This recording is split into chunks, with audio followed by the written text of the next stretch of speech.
শুধু তোমার জন্য আমার নিজের শরীরটাকে যদি কেটে কেটে রক্তাক্ত করে দেই, আমি এতটুকুও ব্যথা পাবো না। কিন্তু যদি কোনো কারণে আমায় ভুল বুঝো, তাহলে এই ব্যথা আমি সইতে পারবো না। যার জন্য এই পৃথিবীটা সুন্দর দেখি, সেই পৃথিবীতে বেঁচে থাকার আর কোনো স্বাদ থাকবে না আমার। আমি বাঁচতে চাই, তোমাকে সাথে নিয়ে বাঁচতে চাই। তোমাকে ছাড়া আমি আমাকে ভাবলে তার একটি মাত্র পথ খোলা, সে শুধুই আমার মরণ। প্লিজ আমায় মরতে দিও না। I love you. যদি কখনো পাথর হয়ে যাই, আমায় একটু ছুঁয়ে দিও, জীবন ফিরে পাবো।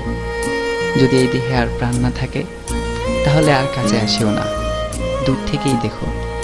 আমার আত্মা তোমায় খুঁজবে, যখন পাবে না হয়তো নীরব হয়ে শুধু কাঁদবে। কিন্তু যদি কাছে থাকো, তাহলে পাগলের মতো ছুটোছুটি করবে আমার আত্মা। অনেক মানুষের ভিড়েও তোমার সামনে এসে চিৎকার করে কাঁদবে। আত্মার আত্মচিৎকার কেউ শুনবে না। সমস্ত স্মৃতিগুলো মনে পড়বে।